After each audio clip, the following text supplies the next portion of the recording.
In this video, we're going to talk about velocity. What exactly is velocity? Now, before we can answer this question, we need to know what is speed. Speed tells you how fast something is going. So for instance, let's say a car is moving at 30 meters per second. That's the speed. Every second, it's covering a distance of 30 meters. So if we were to make a table with time and distance traveled, in 0 seconds, it will cover a distance of 0 meters. But in 1 second, it'll cover a distance of 30 meters. 2 seconds, 60 meters. 3 seconds, 90. So every second that passes, the distance is increasing by 30 meters. And that's the basic idea behind speed. Speed tells you how much the distance is changing every second. But what about velocity? Velocity is basically speed with direction. If a car is traveling 30 miles per hour, all you know about it is its speed. You don't know where it's going. You don't know its direction. But now, let's say if the car is traveling at the same speed, 30 miles per hour, east. So now this description is velocity because I gave you the speed and the direction. If I say a car is traveling at 40 miles per hour with no direction, then this describes the speed of the car. So make sure you understand the difference. Speed tells you how fast the car is going. Velocity tells you how fast the car is going and also where it's going. So hopefully that gave you a good understanding of velocity. Now there are some equations that you want to know. The first one is how to calculate average speed and how to calculate average velocity. Average speed is basically distance divided by time. It's the distance that the car travels divided by the time that it's been traveling. Average velocity is a little different. Average velocity is the displacement of the vehicle divided by time. Displacement is distance with direction. So let's say if a car travels 20 meters. Is this distance or displacement? This would be the distance that the car traveled. Now let's say if a truck traveled 50 meters north. So here we have distance with direction. This describes the displacement of the vehicle. Now you need to know the difference between a scalar quantity and a vector quantity. So what do you think is the difference between these two? Speed is a scalar quantity, but velocity is a vector quantity. A scalar quantity is simply a number. It's something that has only magnitude. A vector quantity has both magnitude and direction. So distance is a scalar quantity. If a truck travels a distance of 80 meters, all we have is a number and no direction. Displacement is a vector quantity. If a school bus travels 150 meters west, we have both the magnitude, which is 150 meters, and we have the direction, west. So make sure you understand that velocity is a vector quantity and speed is a scalar quantity. Now here's a question for you.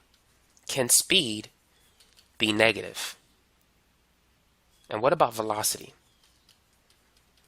Can velocity be a negative value? Speed can only be positive. Velocity can be positive or negative. You need to know that speed is the absolute value of velocity. So make sure you understand that. Let me just rewrite that. So velocity can be positive or negative, but speed is always positive. Now let's work on some practice problems. Feel free to pause the video. You can try this if you want to. A car travels 40 meters east and then 90 meters west in 20 seconds. Calculate the average speed of the vehicle. So let's draw a picture. So let's say the car starts here and it travels 40 meters east. So let's call this point A and then point B. Now from point B, it travels 90 meters west. Let's say to point C. What is the average speed of the vehicle? Now, if you recall, average speed is the distance traveled divided by the time. So what is the total distance that the car traveled? It went 40 meters to the right and then 90 meters to the left. So it's going to be 40 plus 90, which is 130 meters. Now, how much time did it take for the car to go from A to B to C? Well, based on the problem, it took a total of 20 seconds. So what is 130 divided by 20? Well, we can cancel the 0, and so it becomes 13 divided by 2, which is 6.5 meters per second. And this is the answer. Now, what about part B? What is the average velocity?